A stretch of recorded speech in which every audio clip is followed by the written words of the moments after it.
Hallelujah. आइए परमेश्वर के नाम की हम स्तुति करें, परमेश्वर के नाम को हम महिमा दें। हालेलुया। आइए अपनी आंखों को बंद करें और पवित्र आत्मा का हम स्वागत करें। Thank you Jesus, we welcome you Holy Spirit, we welcome you Lord. धन्यवाद देते हैं, धन्यवाद देते हैं, धन्यवाद देते हैं पिता, धन्यवाद पवित्र आत्मा। तेरा स्वागत हम करते हैं प्रभु। इस समय के लिए हम धन्यवाद करते हैं। इस पूरे समय का कब्जा ले पवित्र आत्मा। जितने लोग हमें देख रहे हैं, हर एक उन भाइयों का, बहनों का कब्जा ले, उन परिवारों का कब्जा ले। हालेलुया। उन पर छाया कर। हालेलुया। आइए पवित्र आत्मा का स्वागत करें। हर कोई अपना मुंह खोलकर, O Holy Spirit we welcome you, we need you, we need you, we need you, we need you Holy Spirit. हमें तेरी ज़रूरत है यीशु, पवित्र आत्मा की ज़रूरत है। हालेलुया। हमें तेरी ज़रूरत है। हे पवित्र आत्मा, आजा प्रभु अपनी बड़ी सामर्थ में, बड़ी सामर्थ के साथ, बड़ी सामर्थ के साथ अपनी पूरी शक्ति में उतर आए, उतर आ, उतर आइए। ओ शबलरबा शकलरबा। हालेलुया। इस समय का कब्जा ले, हर एक बात का कब्जा ले, हर एक बात पर तेरा नियंत्रण हो। पवित्र आत्मा, तेरा स्वागत है। We welcome you, O king of kings and the lord of lords. हे राजाओं के राजा, हे प्रभुओं के प्रभु, हम तेरा स्वागत करते हैं। इस ऑनलाइन सेवा में तेरा स्वागत है। जितने लोग हमें देख रहे हैं उनके घरों में तेरा स्वागत है। आइए परमेश्वर के लोगों अपने हाथों को उठा के पवित्र आत्मा का हम स्वागत करें। उससे कहिए धन्यवाद तेरी उपस्थिति के लिए, धन्यवाद तेरी उपस्थिति के लिए, धन्यवाद पवित्र आत्मा, धन्यवाद पिता, तू हमें इस आराधना में चलाएगा। हम धन्यवाद देते हैं। तेरी बड़ाई हो, तेरी स्तुति हो, यीशु के नाम से आमीन। Hallelujah, hallelujah. परमेश्वर हमारे बीच में है। यदि परमेश्वर हमारे साथ है तो हमारा विरोधी कौन हो सकता है। हालेलुया। हम अकेले नहीं हैं इस संसार में। प्रभु ने वायदा किया है कि मैं अंत तक, जीवन के अंत तक, संसार के अंत तक सदैव तेरे संग संग रहूँगा। Hallelujah, hallelujah. चाहे दुनिया हमारे विरोध में हो, यीशु मसीह हमारे साथ है। हालेलुया। और वो अद्भुत कामों को करेगा। Hallelujah, hallelujah. क्यों ना ये गवाही परमेश्वर के लिए हम दे, क्योंकि मार्च महीने से लेकर आज नवंबर महीने तक कितने महीने गुजर चुके हैं, लेकिन क्या हमें कुछ कमी हुई है? क्या हमारे परिवारों में कुछ कमी हुई है? कुछ नहीं। हमारा प्रबंध करने वाला परमेश्वर हमारे साथ है। बल्कि इस लॉकडाउन में परमेश्वर ने हम सबको अधिक आशीषित किया है। हालेलुया। प्रभु की स्तुति हो। क्यों ना हम धन्यवाद भरे हृदय से आज ये आराधना परमेश्वर को समर्पण करें। हालेलुया। हमें चंगाई दिया, धन्यवाद। हमारे साथ चला, धन्यवाद। हमें बल दिया, धन्यवाद। प्रभु तो हमारे साथ रहा, धन्यवाद। हालेलुया। क्यों ना इस धन्यवाद की बलि को हम परमेश्वर को चढ़ाएं। हालेलुया। आइए गीत गाकर परमेश्वर की महिमा करें। Thank you Lord.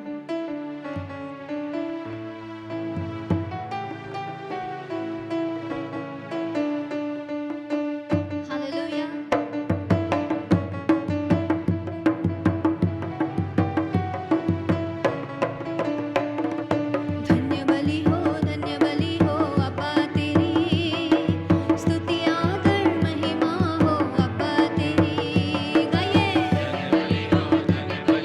अब्बा तेरी।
तुझे धन्य हम कहते हैं पिता। धन्यवाद के सिवा हम तुझे क्या दे सकते हैं राजा। तू अपने लोगों की अगुवाई करता है। एक ही तमन्ना है प्रभु, जो ये चीज़ें हो रही हैं प्रभु, वो चिन्ह जो हम समझ सकते हैं तेरा आना निकट है और हम तुझे देखने के लिए तरसते हैं। हमारा आत्मा, प्राण, शरीर, हमारा दिल तेरे साथ एक होने के लिए प्रभु हम तरसते हैं। हालेलुया। वो दिन कब आएगा जब हम तेरे सामने होंगे। हालेलुया। तुझसे हमारा मिलन होगा प्रभु, तुझसे तेरी दुल्हन का मिलन होगा। उस दिन की बाट हम चाहते हैं। आत्मा और कलीसिया कहती है, आ प्रभु यीशु तू आ जा।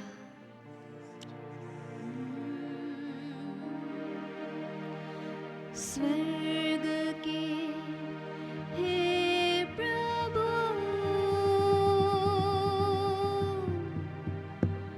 महाराजा मेरे, तुझसे हो मिलन,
यीशु राजा, धन्यवाद देते हैं पिता।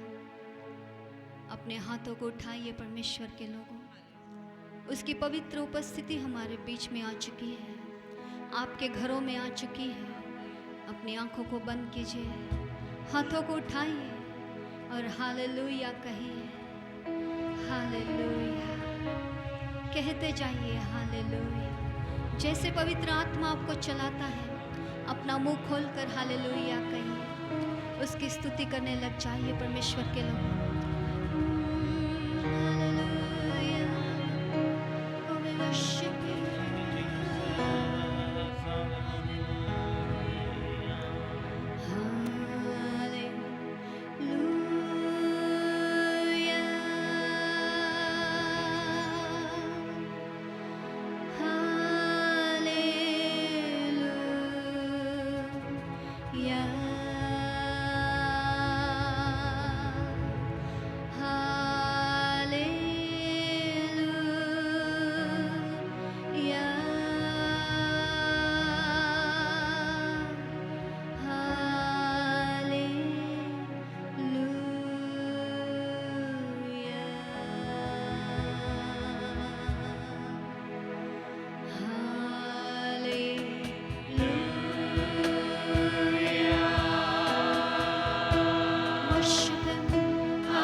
यीशु मसीह, तेरी बड़ाई हम करते हैं, तेरी स्तुति हम करते हैं। ये आराधना तुझे भेंट करके चढ़ाते हैं। इसके आगे का समय प्रभु तेरे हाथों में समर्पण करते हैं। धन्यवाद प्रभु, अब तक हमें संभाला और चलाया। यीशु मसीह के नाम से मांगते हैं, आमीन।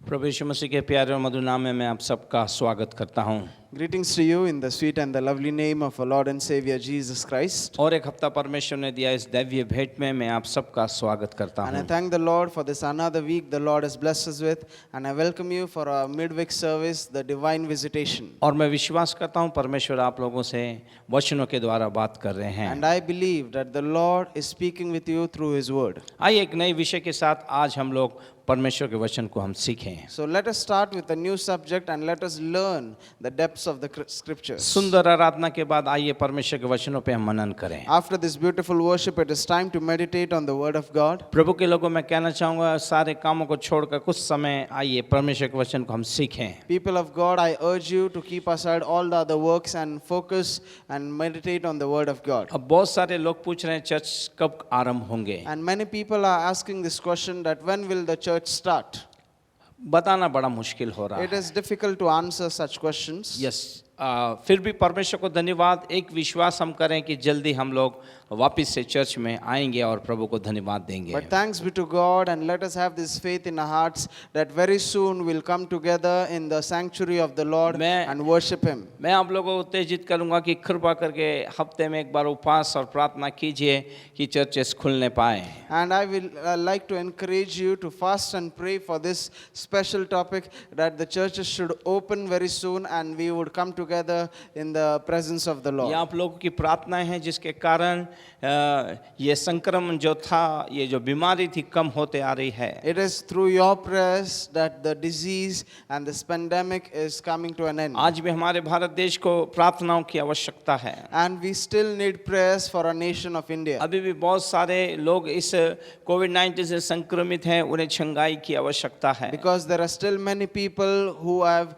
contracted this disease, we have to pray for them. बोझ के साथ उपवास प्रार्थना कीजिए, प्रभु बहुत जल्दी इन सब पे हमें विजय देगा। Pray with great burden for these things because the Lord is going to give us victory very soon. आइए प्रार्थना करते हैं। Let us pray. स्वर्गीय परमेश्वर, हम दिल की गहराइयों से आपको धन्यवाद देते हैं। Heavenly great God, I thank you from the depths of my धन्यवाद heart. देते हैं प्रभु, इस 8 महीने आपने हमें घर बैठे हुए परमेश्वर आपने हमें अपना वचन दिया है। Thank you, Lord, for this great privilege that we had throughout this past 8 months to listen to your word while in the पिता comfort of our धन्यवाद इस homes. ऑनलाइन सर्विस के लिए परमेश्वर। Lord, I thank you for this online एक service. द्वार बंद हो जाए तो दूसरा द्वार खोलने वाले आप परमेश्वर हैं। Lord, you are a God who opens a door when one door closes for us. परमेश्वर आपने अपने लोगों की सुधि ली, इसके लिए मैं आपको धन्यवाद देता हूँ। Lord, I thank you for remembering your people.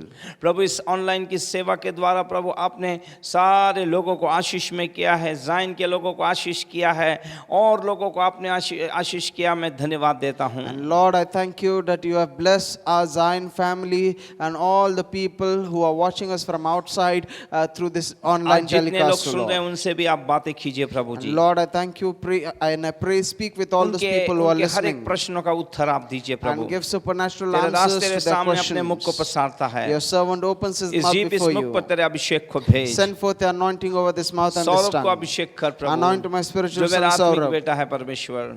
who is my spiritual son, O Prabhu Lord. Sister Devika को आप आशीष में कीजिए And प्रभु, Lord, bless जो Sister वचन पढ़ने में Devika, हमारी सहायता कर रही हैं। who is helping us in reading the सारी मीडिया टीम के scriptures. लिए धन्यवाद I परमेश्वर। thank you for the media team. इन सब पे तेरी आशीष बनी रहे। Let your blessings abide over सारा everyone. महिमा गौरव आदर हम आपको देते I give हैं। you all the glory, praise and पवित्र honor. आत्मा आपका स्वागत करते Holy हैं। Spirit, we welcome you. आज का विषय और आज का वचन समझने के लिए हमें अनुग्रह दया दीजिए। Holy Spirit, give us your grace and your mercy to हमारे आत्मिक understand मन और tonight's कानों को word. खोलिए। Open our spiritual hearts and our सारी महिमा ears. गौरव आदर मैं आपको I देता give you all हूँ the glory, praise and honor. यीशु के नाम In the में। name of our Lord and Savior Jesus Christ. Amen. Amen. प्रभु यीशु मसीह के प्यारे और मधुर नाम में मैं इस दैवीय भेंट में मैं एक बार फिर से आपका स्वागत करता हूँ। Once again, I welcome you for this midweek service, Divine Visitation. पिछले हफ्ते हम लोग एक सीरीज देख रहे थे जिसके अंदर हमने पवित्र आत्मा के बारे में सीखा। So last week we saw a series and we closed that series and the title of the series was The Holy Spirit. पवित्र आत्मा के व्यक्तित्व के बारे में सुना, हम लोगों ने कैसे अभिषेक होता है, कैसे काम करता है, ये हम लोग पिछले सीरीज में हम लोग सुनते आए हैं। So we have concluded concluded in all of our series who is the Holy Spirit and how He works in our life and how can we receive the baptism of the Holy आज हम Spirit. नए विषय के अंदर चलेंगे, So tonight we'll start with a new series. वरदानों के बारे में हम लोग सीखेंगे। We are going to learn about gifts. ये वरदान क्या हैं, What are those gifts कैसे काम करते हैं, and how do they work? परमेश्वर कैसे हमें देता है, उसकी क्या अपेक्षा है, And how the Lord blesses us with those gifts and what are His फिर expectations from वरदान us पाए हुए when we लोगों walk in those का gifts. रोल क्या है कलीसिया के अंदर। And we are going to see the role of the believers who have received these gifts from the Lord. इसलिए मैं परमेश्वर को धन्यवाद, महिमा, गौरव, आदर हमें देना है। And so we should thank the Lord, give Him glory, praise and honor. जितने लोग दान वरदानों से भरे हैं उनके ऊपर उत्तरदायित्व है। You know, every person who is filled by the gifts of God, they have a और मैं responsibility, कहना a duty चाहूंगा from ये God. दान वरदान परमेश्वर ने आपको चमकाने के लिए नहीं दिया है, परमेश्वर की कलीसिया के अंदर सेवा करने के लिए दिया है और उसकी महिमा के लिए दिया है। And people of God, let me tell you one thing, that these gifts are not given to you for you to shine, but it is for the church so that the church can be blessed. Yes, इन दान वरदानों को लेके आपके कई प्रश्न उत्तर होंगे। Perhaps you might have many questions regarding these gifts. परमेश्वर आप लोगों को उत्तर दे इसका। And may the Lord answer your आइए questions. चलते हैं, दान वरदान क्या हैं। So now let us start with a series called The Gifts. सबसे पहले हम लोग देखते हैं कि वरदान वो उपहार या वो गिफ्ट है जो मुफ्त में परमेश्वर की ओर से हमें दिया गया है। So the first thing we need to understand is that the gifts of God are given from God freely to everyone. और ये उपहार या ये जो गिफ्ट, ये ऐसी वस्तु नहीं है जिसे पैसे दे के हमने खरीदा है। And this gift cannot be bought with money or by paying a price by or any other thing. यह गिफ्ट या ये उपहार ऐसा नहीं है कि सेवा के बदले में आपको ये कुछ दिया गया है, And this gift is not even a reward for your service. या बदले में कुछ कि इसके बदले में जो ये आपसे अपेक्षा और समर्पण, ये समर्थन नहीं चाहता है ये। And God does not need your kind of a support or any kind of backup from you because He has blessed you with जिस प्रकार gifts. की आप सेवा करते हैं, परमेश्वर आपसे अपेक्षा और समर्थन नहीं चाहता है। See, the way you serve God, it is not that God needs you to promote Himself. लेकिन परमेश्वर चाहता है इसका सही उपयोग हो और उसका राज्य बढ़े, लोग आशीषित हों और परमेश्वर को महिमा मिले। But what is the use of this gift? The use of this gifts is that the people of God should be blessed and they should be edified and God should be आज glorified. के दौर में एक बहुत गलत चीजें चल रही हैं। In today's world, there are many wrong things going on. आज के कई विश्वासी दान वरदान पाए हुए सेवकों की ओर देख रहे हैं, दौड़ रहे हैं या उनसे कुछ अपेक्षा कर रहे हैं। Many of the believers are always looking at servants of God who are filled with these gifts, who are operating in these gifts, and they have expectations only from them. मैं उन सारे सेवकों का सम्मान और आदर करता हूं जो दान वरदान से भरे हैं। Let me tell you first that I honor every man and women of God who are operating in these gifts, who are filled by the आज gifts of बहुत God. सारे विश्वासी हैं, बहुत सारे लोग हैं जो उन्हें दान वरदानों से पहचान रहे हैं या दान वरदानों को देखकर उनकी ओर आकर्षित हो रहे हैं। There are many people and many believers who know those servants of God because of the gifts in which they operate. लेकिन बाइबल बड़े साफ तौर से कहती है, आप बाइबल को समझिए, बाइबल का परमेश्वर क्या कहना चाहता But the है। Bible clearly speaks about all these things, and let us also understand what the God of the Bible has to आप say about एक it. सेवक को कैसे पहचान पाओगे, How will you know a servant of God? उसकी सेवा को कैसे जान पाओगे। How can you recognize what kind of a आप ministry दान he वरदानों से has? नहीं, प्रभु यीशु ने कहा तुम मेरे चेलों को, मेरे लोगों को फलों से पहचान पाओगे कि वो किस प्रकार है। People of God, Jesus Christ Himself has said that you shall know my servants not by their gifts, not by their talents, but by the fruit. आप फलों के द्वारा पहचाने जाते हैं। You will know those servants by their fruit. इसलिए इन चीजों को आपको ख्याल रखना है, ध्यान में रखना है। And so, people of God, you should think about these things and walk accordingly. परमेश्वर का अभिषेक आपके ऊपर होगा। The anointing of God will be upon you. परमेश्वर दान वरदानों में आपको इस्तेमाल करता होगा। Perhaps God would be using you in His gifts. लेकिन आप दान वरदानों से नहीं, लेकिन परमेश्वर के राज्य के अंदर आप फलों से पहचाने जाएंगे। But you are not known by your gifts in the kingdom kingdom of God, you are known by your fruits. पवित्र आत्मा के फल आपके अंदर होना जरूरी है। You need the fruit of the Holy Spirit in you. एक दान वरदान पाया हुआ सेवक भी गलती कर सकता है। See, a servant of God who is gifted by God can make a mistake. हमारी सेवाएं जो हैं ये फलों के ऊपर आधारित है, ना कि दान वरदानों के ऊपर। You know, our ministry is not dependent on our gifts. Our ministry depends on the fruit which we have. आइए चलते हैं और देखते हैं परमेश्वर के वचन से हम सीखते हैं। Come on, let us learn from the word of God. Let us see what the scriptures has to सबसे say पहले about हम this. देखते हैं कि ये परमेश्वर की ओर से दिए वरदान जो हैं ये हमें फ्री में दिए गए हैं, इसके लिए कोई आपको मूल्य चुकाने की आवश्यकता नहीं है। So note one thing, that the gifts of God are given to us freely. You do not have to pay a price, or it does not have a value over it which you have to pay. परमेश्वर के लोग आप जानिए से जो है और समझिए और अपने दिमाग पे जरा जोर डालिए कि ये दान वरदान जो है भले ही हमारे लिए मुफ्त हैं, ये मुफ्त में दिए गए हैं, लेकिन हम तक पहुंचने के लिए इसके लिए परमेश्वर ने अपने पुत्र यीशु के द्वारा एक कीमत हमको अदा की है। People of God, understand this thing, that even though the gifts of God are free and God freely gives it to whomsoever He wants, but still God has paid a price for it by the blood of His Son. परमेश्वर का धन्यवाद हो कलीसिया युग के लिए। परमेश्वर के पास जो योजना थी जबरदस्त थी, अद्भुत है वो। Thanks be to God for this wonderful and magnificent plan of God for His church. उसने अपने बेटे को एक उपहार के रूप में, एक दान के रूप में कलीसिया युग के लिए दिया है। See, God gave His only begotten Son as a gift to the church. और यीशु मसीह ने इन 3.5 सालों के अंदर हम देखते हैं कि ये दान वरदान हमारे तक पहुंचने के लिए अपना शरीर दिया, अपना लहू दिया, अपना प्राण आपके और मेरे लिए निछावर कर दिया So है। what was that heavy price which the Lord Jesus Christ paid for us to receive the gift? The price was His body, the price was His flesh, His blood, and every single part of His body was इसलिए given up church में for आपसे us. कहना चाहूंगा, ये दो दान वरदान जो आपको मिले हैं, आप ये मत समझिए कि आपकी मेहनत और आपके कष्टों के कारण और परमेश्वर ने आपके ऑनर को देख के दिया है, लेकिन इसके पीछे यीशु मसीह का एक बड़ी कीमत है। इसके लिए परमेश्वर ने एक बड़ी कीमत दी है, इसे आप जानिए, इसे पहचानिए। So people of God, understand this one thing, that God has not given you this gift because you had a talent, because you were worthy of it. It is because Jesus Christ has paid the price for it. He has paid a heavy price by giving up His body and His blood for us,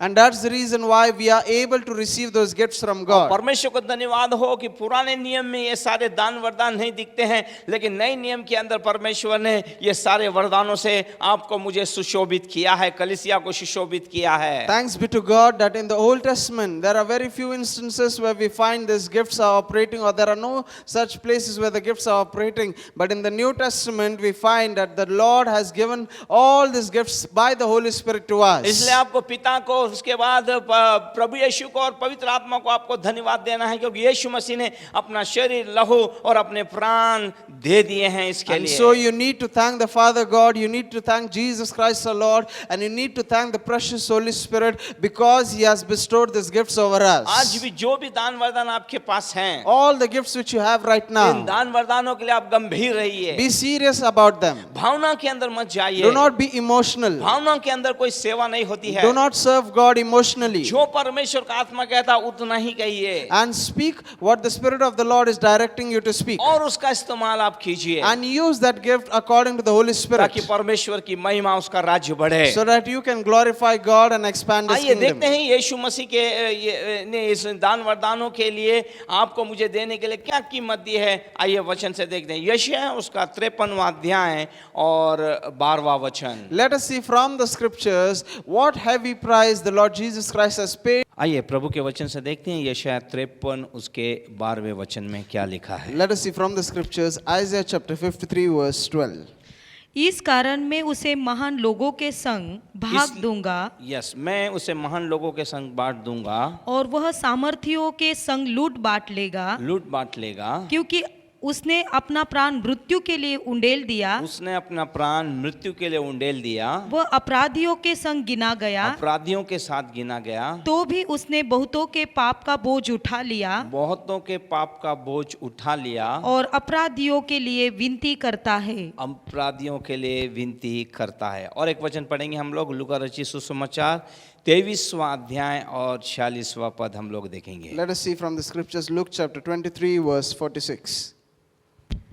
और यीशु ने बड़े शब्द से पुकार कर कहा, yes, हे पिता, हे पिता, मैं अपनी आत्मा तेरे हाथों में सौंपता हूँ। मैं अपनी आत्मा तेरे हाथों में सौंपता हूँ। और यह कहकर प्राण छोड़ दिए। ये कह के प्राण छोड़ दिए।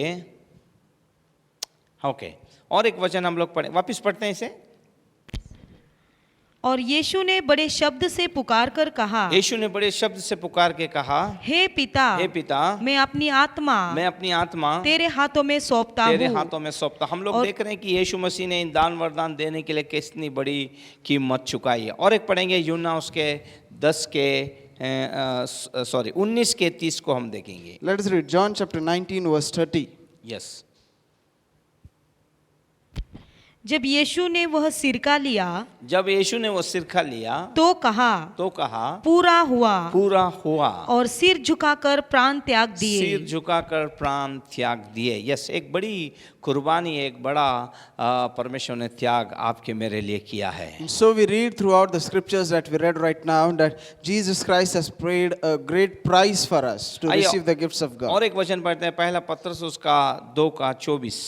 1 Peter chapter 2, verse 24. यस, पहला पत्रस 2:24। वह आप ही हमारे पापों को, वो आप ही हमारे पापों को अपनी देह पर लिए हुए, देह पे लिए हुए क्रूस पर चढ़ गया, क्रूस पर चढ़ गया, जिससे हम पापों के लिए मरकर, जिससे हम पापों के लिए मरकर धार्मिकता के लिए जीवन बिताए। धार्मिकता के लिए जीवन बिताएं। आइए और एक पढ़ते हैं वचन, पहला यूहन्ना उसका 1:7। पहला यूहन्ना 1:7। 1 John chapter 1, verse 7. यस, पर यदि जैसा वह ज्योति में है, जैसा वो ज्योति में है, वैसे ही हम भी ज्योति में चले, वैसे ही हम भी ज्योति में चलें, तो एक दूसरे से सहभागिता रखते हैं, एक दूसरे से सहभागिता रखते हैं, और उसके पुत्र यीशु का लहू उसके पुत्र यीशु का लहू हमें सब पापों से शुद्ध करता है। सब पापों से शुद्ध करता है। तो इस प्रकार हम लोग देखते हैं, इन वचनों के द्वारा हमने देखा कि यीशु मसीह ने इन दान वरदानों के लिए अपने प्राण, अपना लहू और अपना बदन या शरीर कलीसिया युग के लिए दे दिया है। And so people of God, we find that Jesus Christ gave up his soul, he gave up his body and his blood for the church. आइए अब हम लोग आगे चलते हैं, आगे के मुद्दे में चलते हैं कि हमें वरदान कौन देता है। So now we are going to see further and let us see who gives us the gifts. Yes, ये हमारे पास जानकारी होना बहुत जरूरी है। We need to have this knowledge. आइए देखते हैं ये उसके याकूब उसके 1:17 में परमेश्वर का वचन क्या कहता है। James chapter 1, verse 17. यस,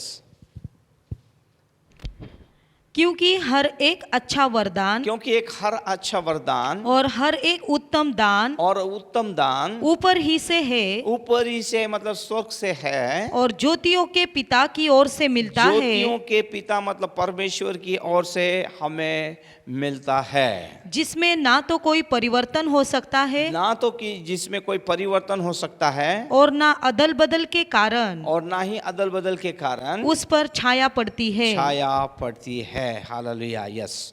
तो हम देखते हैं कि ये किसी मनुष्य या व्यक्ति का स्तोत्र नहीं है, या वहां से ये प्रारंभ नहीं होता है ये। And so people of God, we find that the gifts are not from any man or their source is not human. तो इस प्रकार हम लोग देखते हैं कि यीशु मसीह ने हमें मनुष्यों को देने के लिए पिता से ये सब कुछ, ये दान वरदान प्राप्त किए हैं। And so in this manner we find that Jesus Christ has received these gifts for us from the Father so that he can bestow it on humans. आइए और एक वचन पढ़ते हैं, भजन संहिता 68 उसका 18वां पद। Psalm 68, verse 18. यस, तब पृथ्वी कांप उठी, तब पृथ्वी कांप उठी और आकाश भी परमेश्वर के सामने टपकने लगा। लपकने लगा।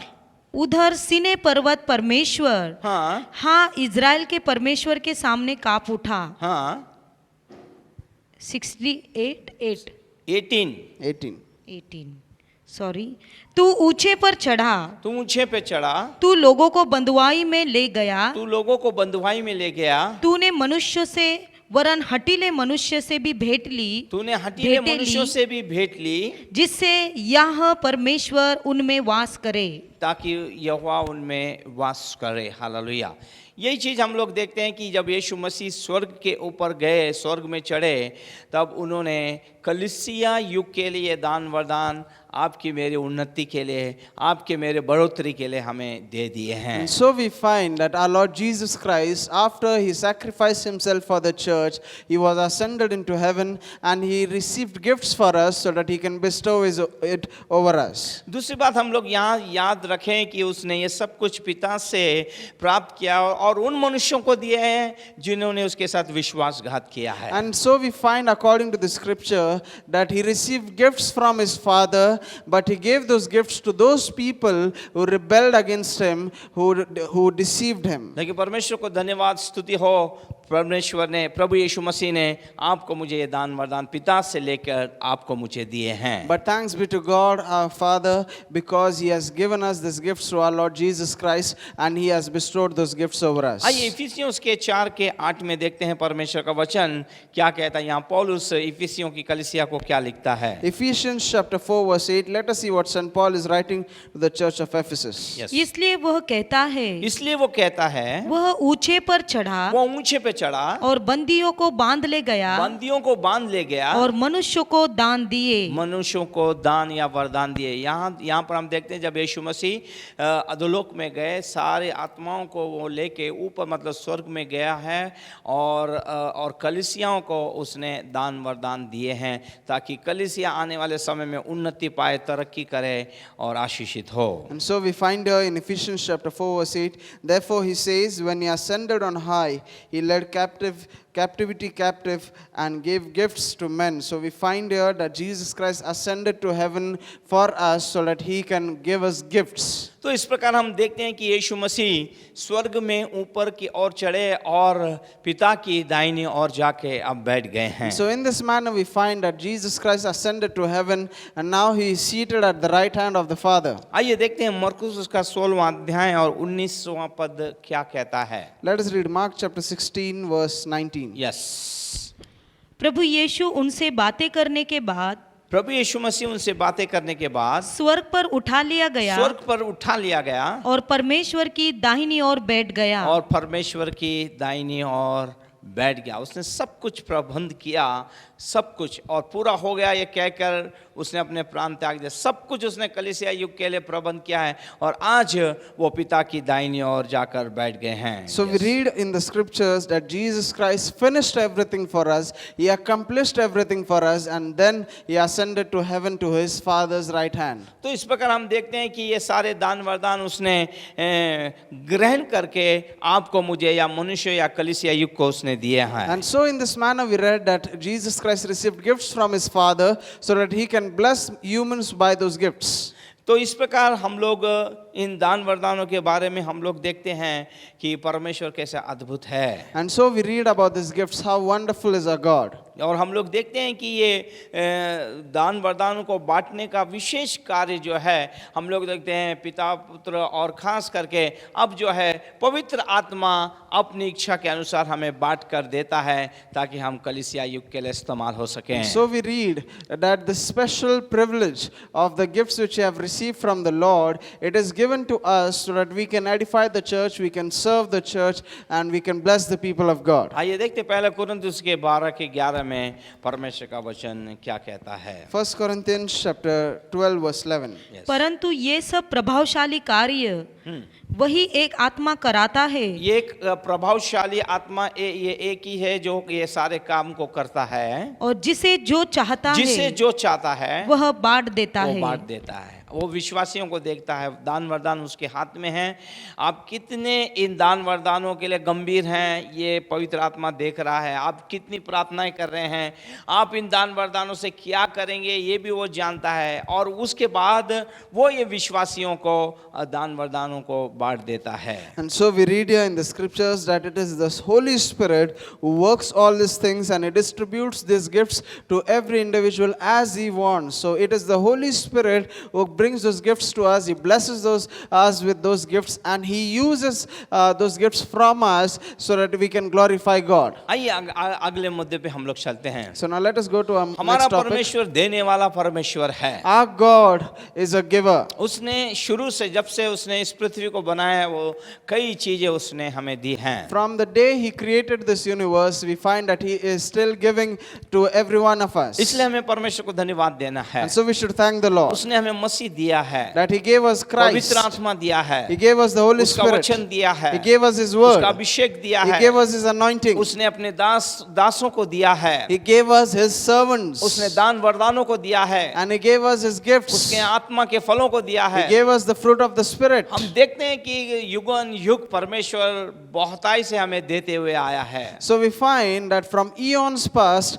God is still blessing us. He is still giving us. अब हम लोग आगे देखेंगे कि जो वरदान है उसका ना बदलने वाला गुण क्या होता है। And so we are going to see what is that unchangeable nature of the gift of God. मैं आपको समझाना चाहता हूं कि जब एक बार दान वरदान आपको जो भी दे दिया है पवित्र आत्मा ने, वो आपके जीवन में से कभी नहीं निकालता है। Let me teach you one thing, that when the Holy Spirit gives you a gift, that gift He would never take it back from you. भले ही आप पीछे हट जाएं, Even if you backslide. परमेश्वर देने वाला परमेश्वर है, परमेश्वर लेने वाला परमेश्वर Because नहीं है। God is a giver, He never takes back what He gives. लेकिन मनुष्य का स्वभाव है वो देना भी जानता है, उसे लेना भी जानता है। It is human nature to give and also to take back. लेकिन परमेश्वर का स्वभाव है एक बार दे दिया तो उसे वापस नहीं लेता But है। this is God's divine nature that He gives and He never demands it back. Yes, परमेश्वर ने अगर आपको दे दिया है तो वो चाहता है कि आप उसे संभाल कर परमेश्वर की महिमा के लिए आप उसे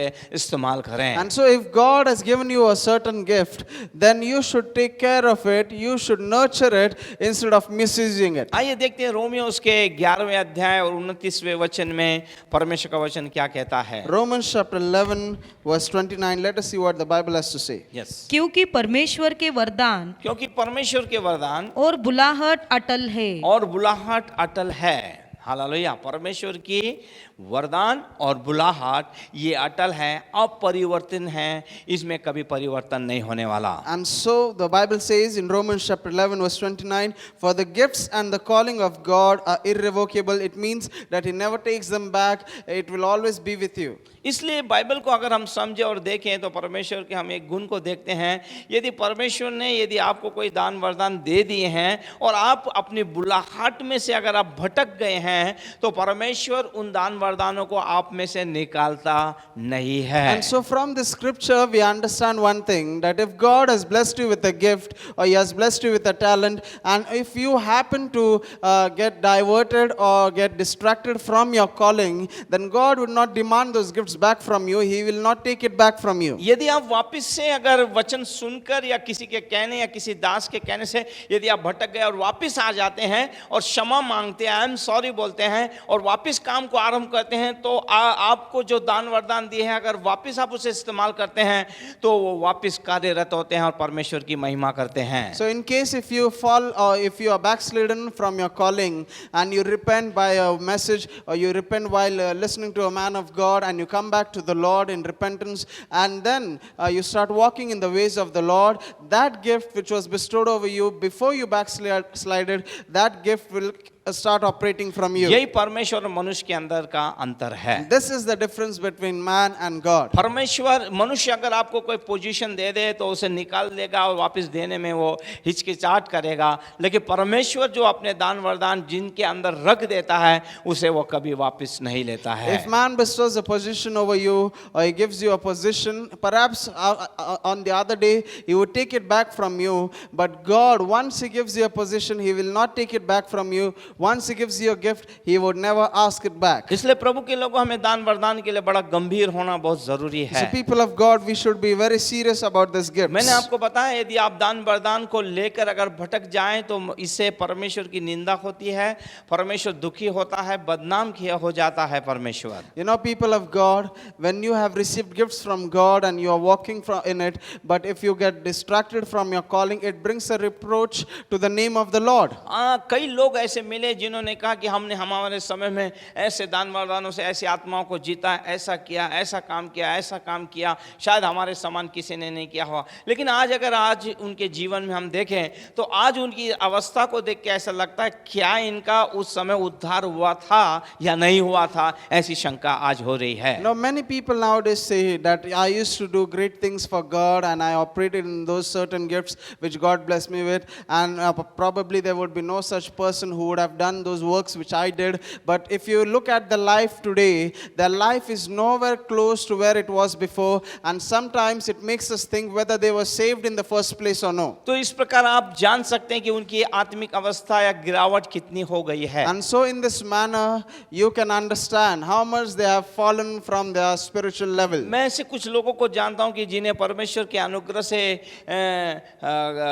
भूत को निकालने के लिए या डिमंस निकालने का वरदान परमेश्वर ने दिया। I know some people who were blessed by God with a gift to cast out demons. वो शैतान के सारे जुओं को तोड़ सकते थे। And they had that authority to break the bondages of the उन्होंने devil. दूर दूर जाकर परमेश्वर के राज्य को बढ़ाया और ऐसे बंधनों में जकड़े लोगों को छुड़ाया है और परमेश्वर की महिमा की है। So they went far and wide to serve the Lord, and they even went to many places to deliver people from the demonic oppression. फिर मैंने जानता उनके साथ क्या घटना घटी, लेकिन आज उनकी अवस्था ऐसी हो गई, ऐसा लगा नहीं कि ये अपने समय में इस प्रकार आत्मा से भरकर जिन्होंने शैतान के जुएं तोड़े होंगे। आज शैतान उन पे हावी है, आज वो सारी हरकतें कर रहे हैं, आज तमाम बीमारियों से, तमाम अशुद्ध आत्माओं से, तमाम उन बातों से ग्रस्त हैं, पीने लग गए हैं, उनका जीवन आत्मिक स्तर गिर गया है, एक दरिद्रता के एक रेखा से नीचे उतर गए हैं। ये सब देखने के बाद ऐसा नहीं लग रहा है, और इससे तो अगर ऐसे ही लग रहा है कि परमेश्वर का नाम नीचा जा रहा है। इसलिए हम हमारे दान वरदानों के अंदर हम लोग गंभीर रहें और परमेश्वर से अगर हम भटक गए हैं, क्षमा मांग के हम वापस आए, परमेश्वर आपको वापस सामर्थ से भर के इस्तेमाल करने के लिए तैयार है। And as I told you about those people who are operating in those gifts in a mighty way, but today when I look at their life is nowhere close to that phase of their life. In the middle of the way, I don't know what happened with them, but they have backslidden from their calling. They have even got worse than an unbeliever. They are drunkards. They are now living under poverty line. They have a very terrible life, and their life is in shambles. But it is nonetheless, it is bringing reproach to the name of the Lord, and that's the sorrowful thing of their condition. जब लोग भटक जाते हैं तो उनकी परिस्थितियों में, लोग परीक्षाओं में, दुखों में और समस्याओं का वो सामना करने लगते हैं। So what is the lesson we learn here? That when people get distracted from the calling of God, or when they walk away from the paths of God, they start walking towards और destruction. ये वे लोग हैं जिन्हें परमेश्वर ने दान वरदानों से भरा था। So these are those people who had received gifts from God. ये उनके लिए एक ही काम है, जो पीछे हट गए हैं, क्षमा मांगे और परमेश्वर के पास लौटे, एक नई शुरुआत करें। So a person who has turned away from the calling of God has to do only one thing, that is to repent and return to the Lord and start walking in His ways. कई लोगों के सवाल होंगे, क्या परमेश्वर ऐसे पीछे हटे या ऐसे काम करने के बाद, ऐसे निंदा के काम करने के बाद क्या परमेश्वर वापस उन्हें इस्तेमाल कर सकता है? तो मैं कहूँगा हमारा परमेश्वर बड़ा दयालु और कृपालु है। वो हमारे पापों के अनुसार व्यवहार नहीं करता। अगर वो व्यक्ति वापस लौटता है तो परमेश्वर उसे इस्तेमाल करने के लिए तैयार। यही तो उसका अगापे प्रेम है। So people of God, you might have this question in your mind, that if those backslidden people return to the Lord with a repentant heart, will God use them in the same manner? My answer is, our God is merciful. His grace is vast as an ocean. He will use them again if they truly repent and start walking in His ways. आइए वचनों के द्वारा मैं आपको समझाना चाहता हूँ। Now let me help you understand this thing from आपने the पुराने नियम की scriptures. पुस्तक योना के बारे में सुना होगा, You might have read about Jonah in the Old जो Testament. एक परमेश्वर का भविष्यवक्ता था। Jonah was a prophet of God, परमेश्वर उससे प्यार करता था। and God loved him. परमेश्वर का मुख उसके मुख के अंदर परमेश्वर रखता था। And he was God's mouthpiece. भविष्यवक्ता पुराने नियम में परमेश्वर का मुख होता था, Because a prophet was the mouthpiece of God. और बाइबल बताती है परमेश्वर से निवने के अंदर ले जाना चाहता था ताकि 1,20,000 लोग बचाए जाएं। And Bible tells us that God wanted him to go to Nineveh so that he can save 120,000 people. कई बार हमारी बुद्धि इतनी चलती है, हम परमेश्वर के आगे निकल जाते हैं और हम कहते हैं ये तो कभी बदलेगा नहीं, परमेश्वर यदि तू भी आ जाए तो भी ये लोग नहीं बदलेंगे, हमारा जजमेंट ऐसा होता है। लेकिन परमेश्वर जानता है, अगर परमेश्वर आपको ऐसे कठिन जगह, हार्ड लोगों के बीच में भेज रहा है, कठिन लोगों के बीच में भेज रहा है, तो आपको स्तुति और महिमा करनी है, क्योंकि वहाँ परिवर्तन आने जा रहा है। क्योंकि परमेश्वर जो सर्वज्ञानी है, जो ज्ञान रखने वाला परमेश्वर है, वो आदि और अंत को जानने वाला परमेश्वर है। हमें धन्यवाद देना है, आमीन कहना है और जाके परमेश्वर के वचन को वहाँ सुनाना है। You know, sometimes we are so headstrong, sometimes we are so adamant with our intentions or with our thoughts, and we start thinking that certain group of people who are hard-hearted, they would never change, and therefore we do not even try to preach the gospel to them. But remember, if God is sending you to hard places where it is very difficult for the people to be saved, there is a purpose for that, and when you go and be obedient to the Lord will show you result from that, and those people will also be saved. आज योना के समान ही आज हमारा जीवन बहुत सारे लोगों का हो गया है। See, our life and many people's life has become like Jonah. जो लोग हमारे विरोध में, जो हमारे विरोध में बोलते हैं, जो हमारे विरोध में, हम कभी उनके लिए प्रार्थना नहीं करेंगे, कभी हमें उन्हें संदेश नहीं सुनाएंगे, हम यही कहेंगे इसका नाश हो जाए, यही हमारी इच्छा हम अपने आप में रखते हैं। You know, all those people who speak against us, all those people who fight with us or have a quarrel with us, we never even try to preach the gospel to them. We not even pray for them because we think that let him perish in his own mess. Bible बताती है पौलुस का भी परिवर्तन होना असंभव था, लेकिन परमेश्वर जानता था मेरे लिए इस्तेमाल होगा। हनन्याह से कहता है तू जा उस पे हाथ रख, यीशु नाम के लिए उसे कितना दुख उठाना पड़ेगा, मैं उसे सिखाऊंगा या मैं उसे बनाऊंगा। Bible talks about Paul his name was Saul actually, and this person Saul was working against the church, and many people thought that he would not change, but God had different plans. And when God changed his life, he sent one of his disciples called Ananias to visit Paul and to pray for him, and Ananias obeyed God. हनन्याह भी एक बार कहता परमेश्वर आप नहीं जानते इसने बहुत सारे लोगों का छल किया है। And even Ananias argued with God. He said that God, you do not know that this man has persecuted your church. मैं नहीं समझता कि प्रभु के दास लोग और प्रभु के लोग कैसे परमेश्वर से कह सकते हैं कि आप नहीं जानते, वो तो सर्वज्ञानी परमेश्वर है, वो हमारे शुरू और अंत को जानने वाला परमेश्वर है। Now I do not understand how servants of God can ask this question to the Lord, that Lord, don't you know that he is such a such person?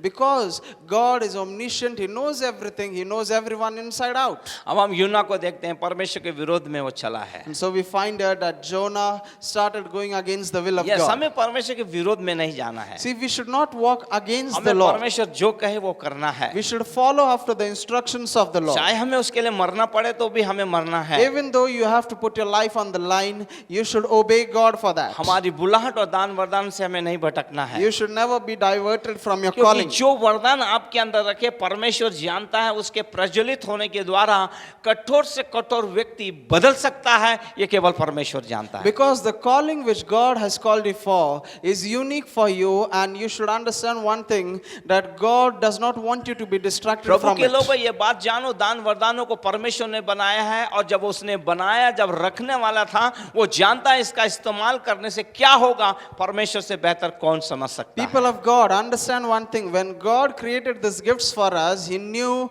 what would be the result or what would be the fruit after you use those gifts for Him. Bible बताती है परमेश्वर जानता था निम्ने का result क्या होने वाला है। Bible tells us that God knew what will be the final result of Nineveh. लेकिन निन्वे जाते हुए वो तर्शीश को चले गए। But instead of going to Nineveh, we find that Jonah went to Tarshish. जब आप परमेश्वर की आज्ञा का उल्लंघन करते हैं तो आप खुद की समस्या के अंदर आ जाते हैं। You know, when you disobey God, you fall into a mess. आइए देखते हैं पहला यूना उसका 1 से 3 हम वचन पढ़ते हैं।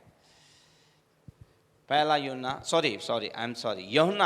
योना उसका पहला अध्याय 1 से 3। योना Jonah chapter 1 verses 1 through 3. Yes, यहोवा का यह वचन यहोवा का यह वचन अमित्तै के पुत्र योना के पास पहुंचा, योना के पास पहुंचा। उठकर उस बड़े नगर निनवे को जा उस बड़े नगर निनवे को जा, और उसके विरुद्ध प्रचार कर, उसके विरुद्ध प्रचार कर, क्योंकि उसकी बुराई मेरी दृष्टि में बढ़ गई है। यस, उसकी बुराई मेरी दृष्टि में बढ़ गई है। परंतु योना यहोवा के सम्मुख से योना के सम्मुख से, यहोवा के सम्मुख से तर्शीश को भाग जाने के लिए तर्शीश उठा को भाग जाने के लिए उठा, और याफा नगर को जाकर तर्शीश जाने वाला एक जहाज पाया और भाड़ा देकर उस पर चढ़ गया, भाड़ा देकर उस पर चढ़ गया कि उनके साथ यहोवा के सम्मुख से तर्शीश को चला जाए, ताकि वो यहोवा के सम्मुख से तर्शीश को चला जाए। देखिए कितना विरोध वो काम कर रहा है यहाँ पर। So we find here how Jonah was disobeying God. He started going against the will of God. प्रभु के लोग, आप सबसे खेल सकते हैं, इंसान से खेल सकते हैं, बैट बॉल के साथ खेल सकते हैं, गिल्ली डंडा के साथ खेल सकते हैं, सब करिए, परमेश्वर के साथ मत खेलिए। वो प्यार करने वाला भी है और भस्म करने वाली आग भी है। People of God, remember, you can play games with all other men or women. You can play games with your bat or ball. You can play games with every other thing, but you cannot play with God, because God is a loving God, but the other side of the coin is that He is a consuming fire too. और परमेश्वर ने बिना बरसात के मौसम में उस जहाज के विरोध में आंधी और तूफान को भेज दिया। And God brought a great tempest against that ship, even though it was not cloudy or even though it was not raining. दान वरदान जब आपके अंदर रखे हैं तो वो परमेश्वर के राज्य को बढ़ाने के लिए, लोगों को आशीष में करने के लिए है। So remember, people of God, when the gifts are given to you, they are to be used for the glory of God and for the benefit of His people. और जब आप उसकी उल्लंघना करते हैं, जब आप उसके विरोध में जाते हैं, सब कुछ आपके विरोध में हो जाता है, आपका नुकसान हो जाता है और आपके द्वारा दूसरों का नुकसान भी होता है। And when you disobey God and when you do not use those gifts for the glory of God or according to His will, it is a loss for you and also a loss for the people around you. और हम देखते हैं कि तूफान जब आया, सारा सामान उठा के फेंक दिया गया ताकि जहाज हल्का हो जाए, लेकिन जहाज हल्का होने के बावजूद भी तूफान क्या रुकने का नाम नहीं ले रहा। फिर उन्होंने चिट्ठी डाली, चिट्ठी योना के नाम से निकली। उन्होंने योना से पूछा तो योना समझ गया मेरे कारण ये सब कुछ हो रहा है। उसने कहा मुझे उठा के फेंक दो समुद्र में, ये शांत हो जाएगा। जैसे फेंका गया, एक मछली ने उसे निगल लिया। मछली के पेट के अंदर तीन रात वो बैठा रहा, मर नहीं रहा है। वहां पर उसने नम्रता पूर्वक प्रार्थना की, आग्रह किया और उस मछली ने उसे निनवे में जाकर उगल दिया। So by disobedience we find that Jonah not only endangered his own life but also put the life of the people on the ship in danger. We find that the tempest arose and then the ship started sinking, and so they threw out the cargo into the sea to lighten the ship, but it was useless. And then they cast a lot to pick a person who was in fault, and we find that Jonah was picked from the lot. And then they ask him what he had done. So he tells them to throw him into the sea and the tempest would be gone. And so they throw him into the sea and a fish swallows Jonah. Jonah is now in the bellies of that fish and he is crying out to God. He humbles himself, he prays to God, and then God saves him from that disaster. He comes to the shores of Nineveh. आइए देखते हैं योना उसका 2:10 में प्रभु का वचन क्या कहता है। Let us see in Jonah chapter 2 verse 10 what the Lord has to say. तब यहोवा ने मत्स्य को आज्ञा दी, यस, और उसने योना को स्थल पर उगल दिया। मछली को आज्ञा दिया और मछली ने ले जाके सीधा बिना किराए लिए योना को निनवे में उगल दिया। यहाँ एक बात हम लोग सीखना चाहते हैं और मैं आपको बताना चाहता हूँ, ये सब करने के बावजूद भी भविष्यवाणी का वरदान उसमें से निकला नहीं था, उसी में बरकरार था। और फिर योना ने जाके 3 दिन पूरे दिन वहाँ घूमकर जब उसने प्रचार किया, बाइबल बताती है उसने प्रचार किया, 40 दिन के बाद यदि तुमने पश्चाताप नहीं किया तो न्याय आएगा। 1,20,000 लोगों ने पश्चाताप किया। वहाँ पे क्या इंसान, क्या जानवर, सभी ने खाना पीना छोड़कर अपने आप को नम्र किया। एक बड़ा बेदारी परमेश्वर वहाँ लेके आया। देखिए जब वो मुड़ गया तो भी दान वरदान उसमें थे, और जब वो परमेश्वर के पास आके जब उसने अपने मुंह को खोला, भविष्यवाणी को उसने उनके सम्मुख रखा और उन्होंने ग्रहण किया और 1,20,000 लोगों का उद्धार हुआ है। So we read here in the scriptures that Jonah, while he was in the fish's belly, he still had that gift of prophecy in him. He was not using it, even though he was against the will of God. He went against the instructions of the Lord. Still, he had that gift in him. But when he repented and came to the Lord, we find that God saved him and the fish vomited him on the dry land. And then God commands him to go and speak the words which he had given him to the people of Nineveh. We find one thing, that when he was in disobedience, the gift was still with him, and when he started walking in obedience,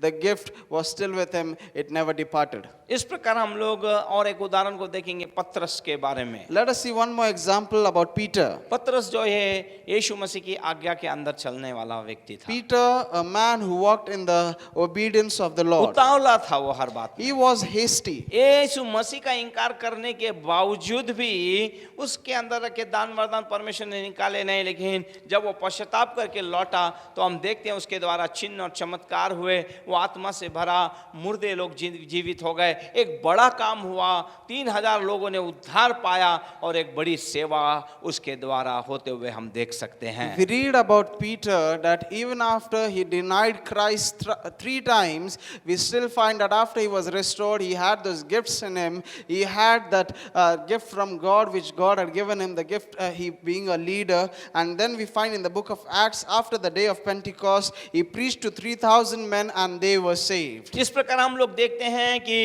पतरस के द्वारा बहुत सारे लोगों ने उद्धार पाया, वे आत्माएं बचाए गए और परमेश्वर के राज्य में आई। इस प्रकार हम देखते हैं परमेश्वर का दान वरदान जो है अपरिवर्तनीय है। And so we find that after he was filled by the Holy Ghost, he preached to the people and 3,000 people were saved and they were baptized. And so this gives us a proof that God's gifts are irrevocable, they cannot be taken back. इस प्रकार हम लोग देखते हैं कि दान वरदान से पीछे हटे हुए लोग जब वापस आ जाते हैं, लौट के आते हैं परमेश्वर के पास, वापस से वे अपने दान वरदानों को परमेश्वर की महिमा के लिए इस्तेमाल कर सकते हैं। So in this manner we learned this lesson that people who are backslidden from the calling, even though they had a gift, when they repent and come back to the Lord, they can operate in that gift. तो इस प्रकार हम लोग देखते हैं कि परमेश्वर कितना अद्भुत है, कितना प्यार करने वाला परमेश्वर है। So this tells me about the wonderful God which we serve and his love towards us. Yes, आगे हम लोग और एक मुद्दे पे चलते हैं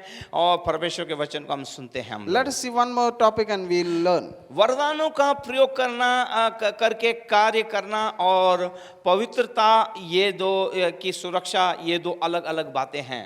See, there is a difference between operating in those gifts and walking in holiness. Yes, ये दो अलग अलग बातें हैं। So these are two different things. तो आज भी हम बहुत सारे लोगों को देखते हैं जिनके द्वारा परमेश्वर बड़े आश्चर्य कर्म दिखाता है, परंतु वे अपनी पवित्रता में बने नहीं रहते हैं। So in the present times we find that there are many people who are being used by God, or they are operating in the gifts of God, but actually in their real life there is very less holiness, or there is no holiness. पवित्रता में चिन्ह और चमत्कार पवित्रता के बिना हो सकते हैं, लेकिन ये हमारे अंदर होना बहुत जरूरी है पवित्रता, अन्यथा ये दान वरदान भी कुछ समय के बाद निकल जाएंगे। You know, signs and wonders can happen through a person because of that gift in them, but even though they are not in holiness, but remember one thing, that holiness is very vital for a spiritual life. लेकिन आपके लिए महत्वपूर्ण है कि आप इन दान वरदानों के अंदर बने रहें और पवित्रता के अंदर बने रहना ये बहुत जरूरी है। But we have to strike a balance. We have to remember one thing,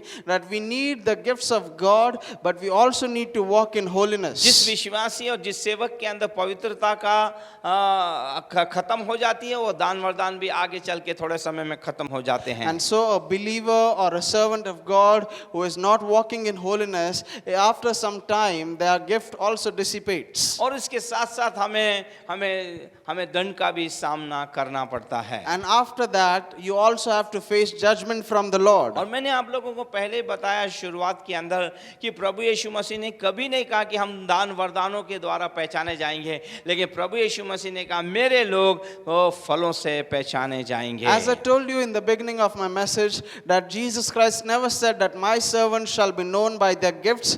Instead, he said, my servants shall be known by their fruit. इसलिए आपको जो दान वरदान परमेश्वर ने दिए संभालिए और इससे अच्छा फल उत्पन्न कीजिए। And so, people of God, whichever gifts the Lord has blessed you with, use it for the glory of God, nurture it, and bear fruit. इसलिए मैं आपसे कहना चाहूंगा इन दान वरदानों के प्रति आप गंभीर रहिए, पवित्रता का जीवन जिए, परमेश्वर आप लोगों के द्वारा अद्भुत और महान काम करें। So, I want to tell you that be serious about the gifts of God in your life and be in obedience to the Lord and walk in holiness, and God will use you mightily. आपकी पहचान जो है ना कर्मों के द्वारा, ना दान वरदान प्राप्त होने के द्वारा, लेकिन अपने फलों के द्वारा आप कलीसिया युग पे या लोगों पे अपना प्रभाव डालिए। You know, people of God, you cannot influence the church or the world outside by your deeds alone. You need the fruit of God in you so that you can influence them. तो इस प्रकार हम देख रहे हैं कि दान वरदान क्या है हमारे जीवन में। And so, in this manner, we see what are the gifts of God. हम लोग यहीं रुकेंगे, लेकिन अगले हफ्ते हम लोग वापस से इसमें आगे चलेंगे। We'll close now, but we'll continue next week with the same series. प्रभु इन वचनों के द्वारा आप लोगों को आशीष में May the करे। good Lord bless you through this message. आइए प्रार्थना करते Let us हैं। pray. पिता मैं आपको धन्यवाद देता हूँ, Father, I thank you. आज आपने प्रभु हमें दान वरदानों के बारे में सिखाया, Thank you for teaching us about these और gifts.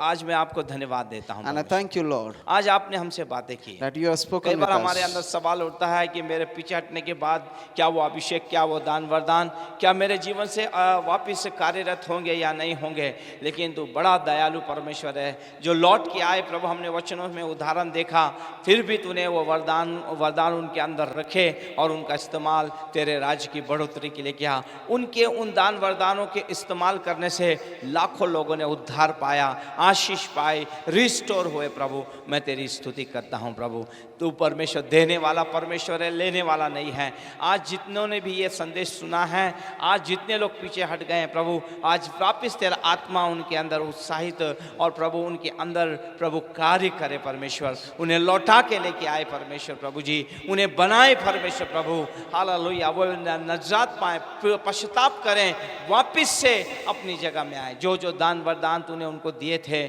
तेरी महिमा तेरे गौरव के लिए चमकाए प्रभु। एक बार फिर तेरा प्रकाश उनके ऊपर उतरे, तेरा अभिषेक उनके ऊपर उतरे प्रभु जी, और तेरा राज्य बढ़े। सारी महिमा गौरव आदर मैं आपको देता हूँ, त्राता यीशु के नाम में, आमीन।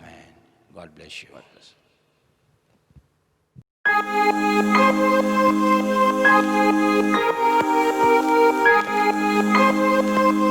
Thank you.